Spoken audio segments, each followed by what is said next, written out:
예, 안녕하십니까. 오늘 제가 말씀드릴 주제는요, 최근에 아마 가장 관심 있는 현안 중에 하나일 거예요. 미국과 중국 간의 전략 경쟁. 이게 이제 단순히 지금 이거를 무역 수지를 놓고 벌이는 경쟁이라고 볼 분은 거의 없을 겁니다. 이 미중 간의 전략 경쟁이 계속되다 보면 결국 혹시 전쟁이 나는 게 아니냐, 이렇게 궁금해 하시는 분들이 있는데요. 그래서 오늘 이 주제는 미중 전략 경쟁 투키디데스 함정을 피할 수 있는가, 있을 것인가, 여기에 대해서 한번 알아보도록 하겠습니다. 자, 대부분 시사 문제에 대해서 그렇게 많은 관심이 없는 분들도요, 투키디데스 함정이라는 이 용어는 한번 들어보셨을 거예요. 이 투키디데스 함정이라는 이 용어는 사실은 이 투키디데스라는 분이 기원전 5세기경이죠. 그리스와 그리스의 당시 이 대표적인 도시국가들이죠. 스파르타와 아테네 간에 발생했던 제1차 펠로폰네소스 전쟁, 이걸 기록한 역사학자거든요. 결국 그리스 내에서의 패권을 둘러싸고 아테네와 스파르타가 전쟁을 벌여서 스파르타가 승리하게 되죠. 이 과정을 생각을 해서 투키디데스 함정이라는 것이 흔히 신흥국이 부상하면 기존 강대국이 이것을 견제하려고 하게 되고, 이 과정에서 전쟁이 발생할 수도 있다는 설명입니다. 결국 한쪽은 계속 이 새로운 강자로 등장을 하려는 욕망을 가지게 되고, 다른 쪽은 되도록이면 자기 지위를 계속 지키려 하기 때문에 그 과정에서 다양한 경쟁이 발생을 하다가 결국은 전쟁이 날 수도 있다는 얘기인데요.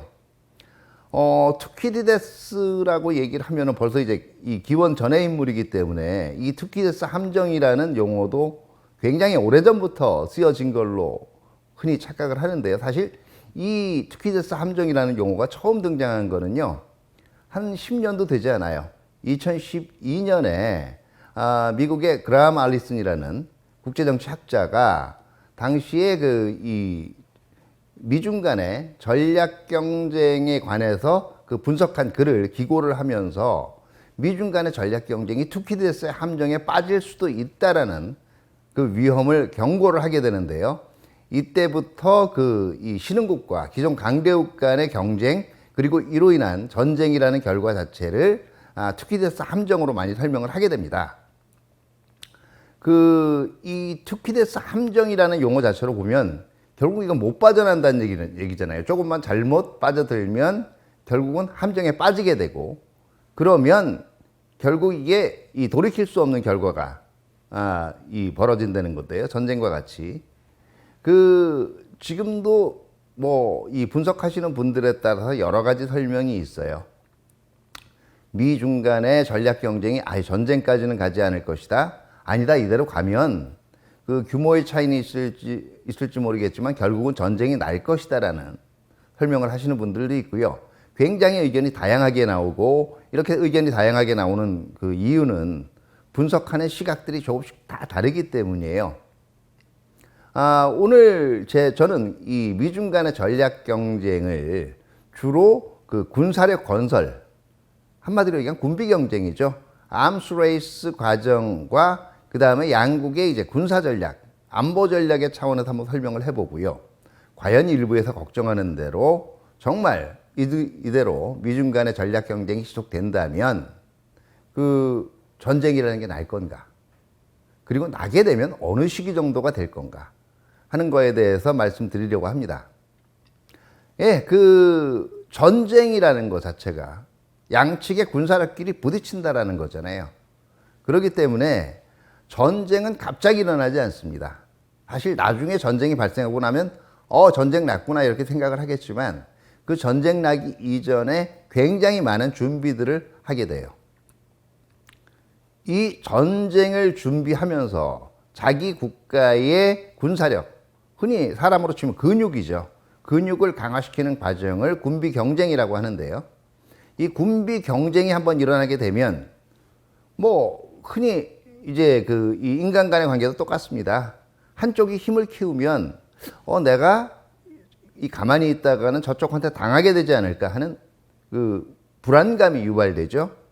그리고 서로 한 이 정도에서 멈추자라고 얘기를 해도 결국은 나 몰래 저쪽은 또 군사력을 강화할 거야라는 의심이 생기게 됩니다.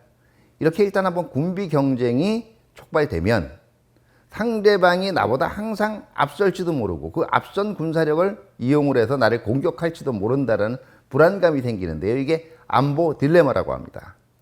그렇기 때문에 일단 군비 경쟁이 일어나게 되면 결국은 전쟁으로 발전할 가능성이 있게 돼요. 근데 중요한 것은 군비 경쟁이 일어난다라고 해서 항상 전쟁으로 이어지지는 않는다는 겁니다. 또 다른 말로는 군비 경쟁이 꼭 전쟁만을 목적으로 하는 건 아니라는 거죠. 어떻게 보면 군비 경쟁은 과학기술이 발달하는 과정에서 일어나는 필연적인 결과이기도 합니다. 자, 제가 이 펠로폰네소 전쟁부터 이 말씀을 드렸는데 이게 굉장히 이 오래전도 하겠지만 사실은 이 인류 문명사에서요, 이때가 그리스 그러면 굉장히 뛰어난 문명, 그리스 문명이 이제 고대 문명에서 뛰어난 위치를 차지하고 있다고 이게 청동기 시대의 전쟁이에요. 굉장히 오래전의 전쟁인데 이 인류의 문명이 발전되어 오는 과정이 어떻게 보면 무기의 발전사하고 똑같습니다. 인류가 문명이라는 걸 건설한 이후에 무기라는 건 항상 존재해 왔고요. 이 무기가 존재한 이후에 항상 남보다 더 센 거, 그리고 더 확실한 거, 다시 말해서 상대방을 제압할 수 있는 강력한 무기를 확보하기 위해서 군비 경쟁을 하게 됩니다. 그렇기 때문에 한 시대를 풍미했던 기술이 다른 기술로 발전되는 과정, 이건 무슨 얘기냐면요. 가령 이런 거예요. 지금 제가 그 펠로폰네소스 전쟁이 일종의 펠로폰네소 전쟁이 청동기 국가 간의 전쟁이라고 말씀을 드렸죠. 자, 우리가 인류 문명사에서 석기시대, 청동기시대 계속 발전을 해오잖아요. 석기시대, 청동기시대 발전이 되어 오다가 지금 제가 이 슬라이드에 보시는 바와 같이 처음에 석기무기란 말이에요. 그러다 청동기, 철기로 발견을 하게 됩니다. 이 시대에는 전부 무기들이 뭐 화약이라든가 이런 걸 이용한 건 아니에요. 그러다가 이제 화약이 발명되면서 화약도 이 유연화약과 연기가 나는 무연화약 뭐 이렇게 바뀌게 되죠. 화약이 발명되면서 총이나 대포 같은 게 나오게 되고요. 총이 등장한 이후에 현재와는 등장한 이후에 지금 비교해 보면 또 그 당시에 머스킷을 쓰던 그 시대와는 비교할 수 없을 정도로 군사 과학 기술이 발달하게 되고요. 미래의 전쟁하면 뭘 떠올리세요? 예, 이제는 로봇이 등장하는 이런 전쟁들을 상상을 하게 됩니다. 근데 군비 경쟁의 양상이라는 게 뭐냐면요. 이렇게 한 시대를 풍부한 기술이 다른 기술로 넘어가는 거. 다시 말해서 석기가 청동기로 대체되고 청동기가 철기로 대체되는 이런 과정에서 이걸 이용한 새로운 무기를 이제 획득을 하게 되잖아요. 그러면 누구나 그걸 가지려고 합니다. 이거는 꼭 흔히 얘기하는 도미넌트 파워. 강대국뿐만 아니라 웬만큼 국력이 약한 국가가 아니면 다 그걸 가지려고 해요. 모든 국가는 군비 경쟁을 합니다. 이렇게 군비 경쟁을 해 나가는 과정에서 쭉 군비 경쟁을 하다 보니까 이거 너무 힘든 거예요. 돈도 많이 들고. 그리고 아까 안보 딜레마 말씀하셨잖아요. 자, 이렇게 계속 하다가는 전쟁이 나겠단 말이에요. 그러다 보니까 오케이, 이제 여기서 우리 요 정도까지 해서 좀 그만하자. 조약이나 협약 같은 걸 맺어가지고 상대방이 서로 건설할 수 있는 군사력의 규모를 제한을 하게 돼요. 또는 군사력 자체를 제한을 하지 않더라도 우리 어느 이 국경 근처에 어느 지역까지를 넘어서는 군대를 이동시키지 말자. 이런 이 군사력 운용을 제한하게 되는데요. 이걸 군비 통제라고 합니다. 다시 말해서 군비 경쟁이 굉장히 일상화돼서 이게 한참 웬만한 국가들은 다 그 시절에 그 시기에 아주 중요한 군사 과학 기술을 가지게 되면 꼭 전쟁이 일어나는 게 아니라 군비 통제로 가는 경우도 굉장히 허다했다라는 거예요. 두 번째, 다시 말해서 군비 경쟁에서 전쟁이 나기도 하지만 군비 경쟁에서 군비 통제로 이어지는 과정도 있었고요. 또 이 투키디데스가 그 아테네와 스파르타 사이의 전쟁을 이야기했고, 역사상으로 굉장히 많이 세계를 풍미한 패권국이 나타났지만 모든 패권국들이 바뀔 때마다 전쟁이 꼭 일어나는 것은 아닙니다. 우리가 대표적으로 이 세계적인 패권을 놓고 일어났던 전쟁, 이게 17세기, 18세기, 그 다음에 19세기 초까지 이어지죠. 어떤 경우에는 프랑스와 영국 간의 패권 전쟁, 그리고 18세기에서 19세기 영국과 독일의 전쟁, 이게 대표적인 게 1차 세계대전, 2차 세계대전이잖아요. 이렇게 전쟁으로 끝난 사례도 분명히 있어요. 그런데 1차 세계대전 이후에 영국에서 미국으로 패권이 넘어가는 시기. 자, 19세기의 영국 그러면 강대국의 상징이었잖아요. 해가 지지 않는 나라. 근데 20세기에 영국을 미국보다 더 뛰어난 패권 국가로 보지는 않을 겁니다. 근데 이때는 전쟁이 안 났거든요. 물론 같은 앵글로색슨의 이 혈통을 공유한다라는 이 측면이 있었기 때문에 전쟁이 안 일어나는 것도 있었지만, 사실 초반에는 영국도 잠재적인 경쟁자, 혹시라도 전쟁할지도 모르는 상대로서 미국을 인식하고 있었어요. 이게 2차 세계대전 이후에 확실히 바뀌긴 했지만은요. 대표적인 게 1921년에 1차 세계대전이 끝난 이후에 해군력을 제한하는 워싱턴 해군 군축조약이라는 걸 맺었거든요. 각 주요국들이 자기들이 건설할 수 있는 함정의 톤수를 제한하자라는 거예요. 근데 이 워싱턴 해군 군축조약도 자세히 뜯어보면 영국이 혹시 나중에 미래의 전쟁이 나면 한번 이 승부를 겨룰 수 있는 국가로 미국을 상정했다는 기록이 나와요. 근데 이게 실제로 영국하고 미국 간에 전쟁이 일어나지 않았거든요. 그대로 흔히 얘기하는 영국과 미국은 지금도 동맹국으로 남아있죠. 이런 관계들이 지속되는 경우도 허다합니다. 자, 그러면 이렇게 군비 경쟁에서 전쟁으로 가는 경우도 있고요. 군비 경쟁에서 군비 통제로 가거나 아니면 영국하고 미국처럼 아예 동맹이 되는 경우도 있는데요. 이건 서로 상대방을 어떻게 인식하느냐. 자, 영국 같은 경우에는요, 결국은 미국이 있어도 영국이 추진하고 있던, 미국이 주도를 하더라도 당시에 이미 영국이 추진하고 있었던 자유무역이라든가 세계 자본주의의 틀 자체가 유지될 거라고 봤고, 이것을 영국이 직접 나서서 하는 것보다 미국이 하는 것이 더 영국한테 이익이 될 거라고 생각을 했기 때문에 결국은 극단적인 군비 경쟁이라든가 전쟁을 포기하고 미국과 협력을 할 수 있었던 건데요. 두 번째, 이 군비 경쟁이 군비 통제로 이어지거나 전쟁으로 일어나지 않은 거는 냉전도 그렇잖아요. 냉전 시대에 굉장히 사람들이 많이 불안해했지만 핵전쟁 가능성 때문에 그랬죠. 그렇다고 제3차 세계대전이 일어나지는 않았거든요. 왜 그러느냐 하면 냉전 시대에도 결과적으로는 한 두세 가지 이유가 있어요. 양쪽 다 핵무기가 있었기 때문에, 이 핵의 파괴력이 너무 엄청나기 때문에 이대로 전쟁으로 가면 공멸한다라는 생각이 있었던 거고요. 두 번째는 군비 경쟁을 하는 가운데서 당시에 소련이 점점 힘이 들었던 거죠. 그러면서 체제 변환으로 가게 되면서 전쟁 없이 냉전도 귀결됐거든요. 그렇다면 미 중간에는 과연 투키디스 트랩이, 미 중간의 경쟁이 투키디스 트랩에 빠지느냐 안 빠지느냐, 다시 말해 전쟁이 나느냐 안 나느냐는 지금 양측이 어떤 군비 경쟁을 하고 있고 또 상대방을 뭘로 보고, 어떤 상대로 보고 있느냐가 굉장히 중요한 변수입니다.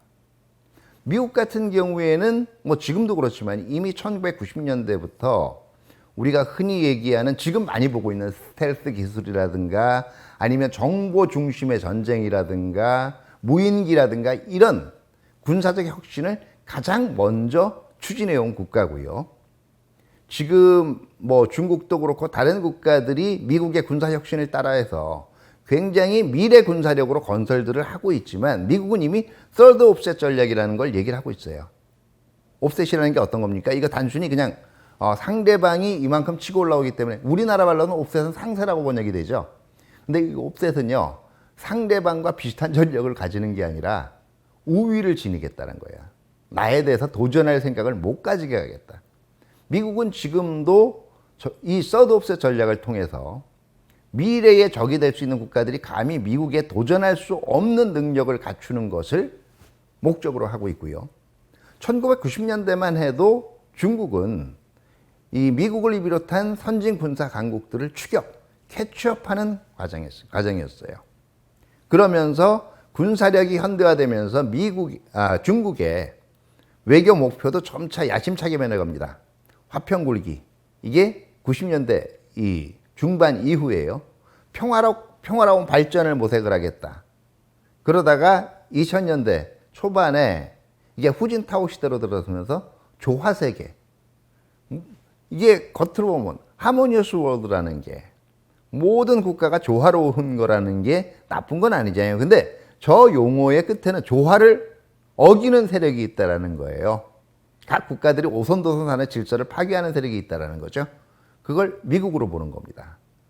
그러다가 시진핑 시대의 중국몽 유소작이 뭡니까? 할 말은 하겠다라는 거예요. 이제는 단순히 선진 군사 강국들을 내가 따라가는 단계가 아니라 중국 자체가 새로운 군사 강국으로서 이제 이 자기의 역할과 목소리를 내겠다라는 거고요. 그렇기 때문에 이 최근에 랴오닝으로 대표되는 중국도 이제 항공모함을 가지고 있잖아요. 벌써 2척을 가지고 시작했는데 미국 못지않은 첨단 군사력 건설에 박차를 가하기 시작을 했다라는 겁니다. 그러면서 이제 중국도 계속 미국 뒤를 따라가는 것뿐만 아니라 AI라든가 인공지능이죠. 로봇이라든가 정보 네트워크를 통해서 전력을 통합한다는 건 어떤 의미냐면요. 과거에는 탱크는 탱크, 전차는 전차, 비행기는 비행기대로 전쟁했단 말이에요. 이제는 이거를 중앙의 컨트롤 센터에서 한꺼번에 정보를 공유하면서 1차로 내가 탱크로 공격을 해봤더니 이게 잘 안 돼요. 그러면 곧바로 그 다음에 전투기가 공격을 할 수 있는 이런 서로 통합되고 그 고도로 입체화된 전쟁. 그리고 이제는 우주 공간까지 나가죠. 전장 영역이. 이렇게 미래전과 관련된 모든 분야에서 이제 충돌을 하기 시작을 했어요. 자, 미국이 최근에 들어서 이제 반도체 이른바 연맹이라는 걸 가지기 시작하잖아요. 중국에는 최첨단 반도체 기술을 중국이 접근을 못하게 하겠다라는 거거든요. 이것도 단순한 과학기술 경쟁이 아니에요. 미국이 괜히 중국이 크는 게 배 아파서 그걸 견제하려고 반도체를 지금 묻고 있는 게 아닙니다. 결국은 그동안의 군비 경쟁사를 보면은요, 모든 군사력을 건설하기 위해서 발달된 과학기술이 민간에도 응용이 됐어요. 거꾸로도 됐고요. 첨단 반도체 부분에서 중국의 추격을 허용한다는 건요, 미래의 미중 간의 군사력이 뒤집어질 수 있다는 걸 의미하거든요. 미국은 이걸 우려하는 거예요. 그렇기 때문에 중국이 지금 열심히 따라오고 있지만, 그리고 이제는 경제력에서는 미국과 어깨를 거의 겨루고 있고, 이게 많은 분들이 2040년경엔 추월도 할 수 있다라고 보죠. 그러나 군사력 부분에서는 중국이 감히 따라올 수 없는 우위를 여전히 가지겠다라는 생각을 미국은 가지고 있는 거고요. 이게 주로 어디서 벌어지냐 하면 미국 용어로는 인도양과 태평양을 합한 지역, 인도태평양 지역. 중국의 의미는 아시아 태평양 지역이에요. 여기서 양측의 현재 가장 큰 그 잠재적인 긴장이 일어나고 있는데요. 아시아 태평양은 중국은 자기 앞마당이라고 생각합니다. 이거는 내구역이라고 생각을 하는 거예요. 그러다 보니까 어떻게 해야 되겠어요? 미국이 이 근처에 못 오게 만들어야 되는 거예요. 그렇기 때문에 Anti-Access Area Denial, 반접근 지역 거부 전략이라고 하는데 이거 간단합니다. 미국이 되도록이면 아시아 태평양 지역에 쉽게 못 오게, 와도 피곤하게 만드는. 자, 우리가 홈 앤드 어웨이 게임이라고 하잖아요. 스포츠 할 때. 어웨이 게임에 임하는 상대로 미국을 만들겠다는 거예요. 미국은 항상 원정을 해야 되기 때문에 그만큼 피곤하게 될 것이고, 그리고 그렇게 되면 중국한테 훨씬 유리하다라는 거죠. 미국을 원정군으로 만들기 위해서 주요한 거점들에 미국이 동맹이나 기지를 못 가지게 만드는, 그리고 미국의 주요한 전력이 전개되지 못하게 만드는 것이 바로 A2AD라고 불리는 반접근 지역 거부 전략이고요. 미국은 이래서는 안 되겠거든요. 그렇기 때문에 이른바 얘기하는 코얼리션 빌딩, 동맹국들을 비롯해서 민주주의라든가 시장경제와 같이 미국과 뜻을 같이 하는 국가들을 묶어서 이 지역에서 미국이 더 이상 원정군이 아닌 상황을 만들려고 하는 것이 지금 양측의 군사전략 면에서 충돌하고 있는 것이고요. 또 중국이 미사일이나 이런 걸 통해서, 자, 미국이 어차피 본토에서 올라오면 항모전단이라는 걸 이용해야 되잖아요. 그게 쉽게 전개되지 못하게 만들겠다라는 거고요. 아예 그런 거 자체를 탐지도 못 하지, 뭐 어떻게 어디서 오는지 알아야 미사일을 쏘든지 할 거 아닙니까? 그걸 아예 탐지도 못하게 만들고 미사일 쏴봐야 즉각적으로 요격이 가능하게 만들겠다라는 게 미국의 전략이에요. 지금 이것이 치열하게 충돌하고 있는 겁니다. 자, 그러면 다시 한번 처음으로 돌아가 보죠. 미중 간의 전략 경쟁이 이것도 일종의 패권 전쟁이에요. 결국 전쟁으로 귀결될 것이냐 하는 건데요. 모든 군비 경쟁은요, 초기 상황으로 보면 양쪽 다 막 근육을 키우니까요, 전쟁 날 것 같습니다. 그런데 이게 오히려 군사 과학 기술이 평준화되면, 모두 가지게 되면은요, 서로 이제 이거를 한 세 가지의 선택지가 있어요. 첫 번째는 이걸 더 키워가지고 상대를 완전히 압도해버리는, 전쟁을 해서 이기는 거예요. 두 번째는요, 내가 아무래도 숨이 턱에 차서 못 따라가겠다. 그러니까 이거 그냥 사실상 그 상대방이 이겼다라고 내가 승복을 하는 게 있고요. 전쟁 안 하고도. 어떻게 보면 영국이 20세기 초중반에 그랬어요. 소련도 말기에 그랬고요. 오늘날의 러시아죠. 세 번째는요, 이게 우열이 판가름이 안 나는 상황에서 우리 전쟁 나지 않는 수준에서 서로 군사력 제한하자. 너무 많이 갖지 말고 또 가지고 있다라고 하더라도 상대방을 겨냥하지 말자라는 군비 통제가 일어나게 됩니다. 그렇기 때문에 군비 경쟁이 일어난다라고 해서, 자, 군비 경쟁하는 과정에서는요, 그 모든 국가들이 자기 정치적으로, 야, 이거 좀 너무, 국내적으로 그냥 먹고 사는 문제에 걸리는 거예요. 그리고 사람들이 군사력 확장 위주로만 나가니까 불만을 가지게 돼요. 그리고 그러다 보니까 상대방에 대해서 그 잠재적인 적국을 물리쳐버리겠다, 이런 위주로 군비 경쟁 초중반에는 이 분위기가 형성이 됩니다. 근데 후반으로 가게 되면 이른바 얘기한 정신줄을 다시 이제 가지게 되는 거죠. 냉전이 그랬거든요. 냉전 초기의 군비 경쟁만 해도 1960년대, 70년대 초반만 해도 그 당시에 드라마나 전쟁 보면 핵전쟁, 이렇게 막 핵전쟁의 위험성을 얘기한 전쟁 영화들이 꽤 많았어요. 그러다가 이제 미소 간에 이 군사과학 기술이 평준화가 되고, 특히 핵전력이 평준화가 되면서 이러면 전쟁 나도 이기는 쪽이 없는 거예요. 다 죽을 것 같거든요. 그리고 경제적으로도 부담이 돼요. 그러므로서 군비 통제에 대한 공감대가 이루어지게 됩니다. 지금 미중 간에는 그러면 이게 어떻게 될까요? 글쎄요, 어떤 결론을 내기는 힘들지만은 지금 미중 간의 군비 경쟁은, 여러분들이 미루어 짐작할 수 있게 말씀드립니다. 미중 간의 군비 경쟁은 완전히 동등한 경쟁은 아니에요. 왜냐하면은 미국은 기술, 군사 과학 기술도 뛰어나고 그만한 돈도 있습니다. 그런데 굳이 세계에서 기술과 돈을 독점하고 있는 미국과 상대할 수 있는 세력을 보면 기술은 러시아가 가지고 있어요. 중국이 군사력을 첨단하고 있다고 하지만 대표적으로 중국 군사력 첨단화에 지금 상징처럼 되어 있는 게 어떤 거예요? 항공모함만이에요. 그 기본 설계는 러시아 항공모함 기술입니다. 기술은 러시아가 가지고 있어요. 스텔스도 마찬가지예요. A2A들을 위해서 중국이 가지고 있는 극초음속 미사일이라든가 극초음속 비행체 기술, 그것도 원래 시작은 러시아 기술입니다. 돈은 중국이, 근데 러시아는 돈이 없고 중국은 돈이 있어요. 이렇게 나눠져 있는 상황이고요. 첨단 무기로 갈수록요, 사실 2% 부족하다는 거, 우리 흔히 얘기하는 아주 미묘한 차이가 사람이 죽고 사는 문제를 가릅니다. 그러니까 일반인들이 일반적으로 볼 때는 그게 크게 차이 안 나는 것 같아요. 중국이 가지고 있는 무기도 스텔스고 미국이 가지고 있는 무기도 스텔스인데, 그런데 그 스텔스율의 2% 차이가 실질적으로 상대방을 먼저 보고 먼저 때릴 수 있는 것을 좌우합니다.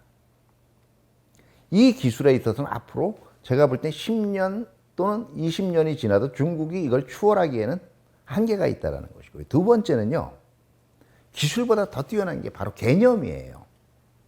가령 이런 겁니다. 자, 과거에 기병대, 말 타고 다니는 기병대 있잖아요. 왜 꼭 말을 타고 다녀야 돼? 이거 기계로 해볼 수 없죠. 그래서 만든 게 과거에 영국의 탱크 아니에요. 그게 바로 지금의 전차예요. 스텔스 기술 왜 나왔어요? 돈을 많이 들여가지고 전력을 건설을 하고, 그 다음에 비행사 양성하고 비싼 전투기를 샀더니 자꾸 떨어지더란 말이에요. 그럼 이거 어떻게 해야 되겠어요? 안 들키면 된다? 안 들키면 안 떨어질 거다. 이게 스텔스고요. 사람을 안 태우면 되지? 이게 무인기예요.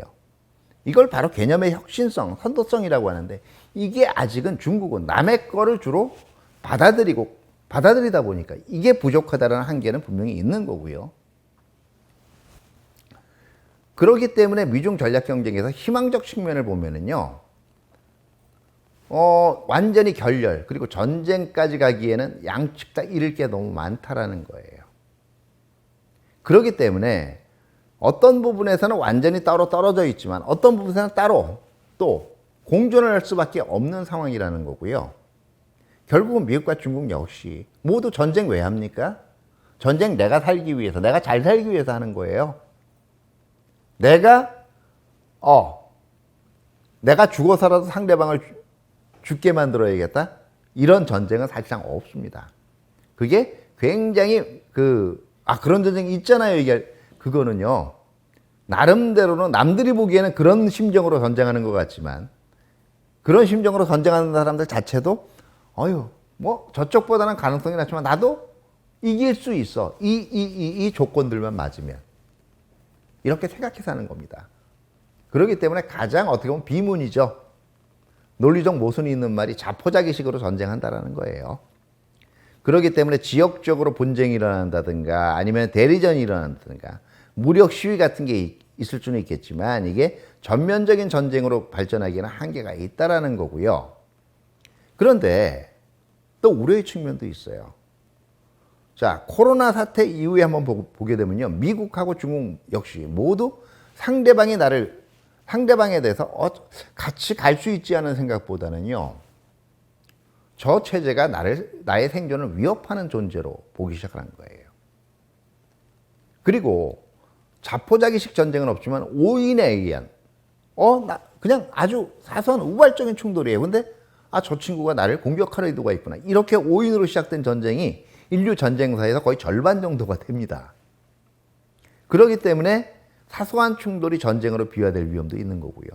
또 결국은 얼마만큼 양국 지도부가 신중하냐 하는 건데, 결국은 그렇기 때문에 여전히 정보를 통제하고 국민들에 대한 정보를 통제하거나, 그다음에 몇 사람이 몇 개의 그룹이 정책을 결정하는 중국의 정치체제도 마찬가지고요. 미국은 흔히 민주국가라고 얘기하지만 이 정책 결정이 엉망으로 이루어질 수 있다는 건 이미 트럼프의 경험에서 나왔어요. 만약에 미국도 그런 정부가 있고 중국도 그런 정부가 있다면 어떻게 될까요? 전쟁 위험성 배제할 수는 없죠. 그렇기 때문에 근데 미중 경쟁이 나름대로 우리가 미중 경쟁을 우려하는 이유는 딱 하나잖아요. 이게 전쟁 나서 한국한테 아무런 이 부정적 효과가 없으면 우리가 걱정 안 할. 근데 우리가 여기에 말려 들어갈지 모른다라는 거 아니에요. 특히 미중 간에 정말 서로 미국이 중국 본토를 타격하고 중국이 워싱턴에다가 미사일을 날리는 경우는 없다라고 하더라도 대부분 이 전쟁에서 아주 큰 전쟁이 아닌 경우에는 자기 주변에 있는 국가들을 이용해서 전쟁시킨단 말이에요. 이게 한반도에서 일어날 수도 있다. 한반도를 중심으로 일어날 수도 있다라는 거고요. 그리고 이제는 전쟁이 아니라고 하더라도 이게 19세기에 이미 본 거예요. 우리 앞바다 근처에다가 군함 갖다 놓고 위협하잖아요. 그러면 흔히 얘기하는 대로 이게 주눅이 들어서 제대로 정책을 못하게 되는 겁니다. 한국의 입장에서는 이런 걱정이 생길 수밖에 없는 거고요. 그렇기 때문에 되도록이면 미중 전략 경쟁이 군사적인 충돌로 가지 않도록. 자, 제가 아까 초반에 말씀을 안 드리고 아껴놓은 게 있는데요. 패권 국가들끼리 특히 기존에 있던 패권 국가, 도전 국가가 전쟁을 할 경우에는요. 주변국들이 어떤 스탠스를 취하냐도 굉장히 중요한 영향을 미쳤어요. 주변국들이 이미 완전히 쫙 편을 나눠서 대립할 때는 전쟁으로 갔습니다. 그러나 주변국들이 나름대로의 목소리를 가지고 양측 간에 오인이라든가 아니면 불신이라든가 또는 극단적인 증오를 방지할 수 있는 장치를 마련할 수 있다면 전쟁의 위험은 극복될 수 있어요. 이제는 이 역할이 한국을 비롯한 이른바 중견국들에겐 남아있는 하나의 과제가 되는 겁니다. 네? 미중 전략 경쟁, 전쟁으로 갈 수 있을까?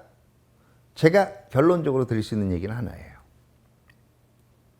미래에 그 가능성을 배제할 수는 없습니다. 그런데 그게 미중 간의 미래에 전쟁 날 가능성이 크다 이렇게 전전긍긍하실 필요는 없다라는 거고요. 미중 전략 경쟁이 그리고 미중 간의 군사력 경쟁이 일어난다고 하더라도 이것이 평화적인 방법이나 다른 방법으로 완충될 수 있는 가능성은 충분하다는 겁니다. 감사합니다.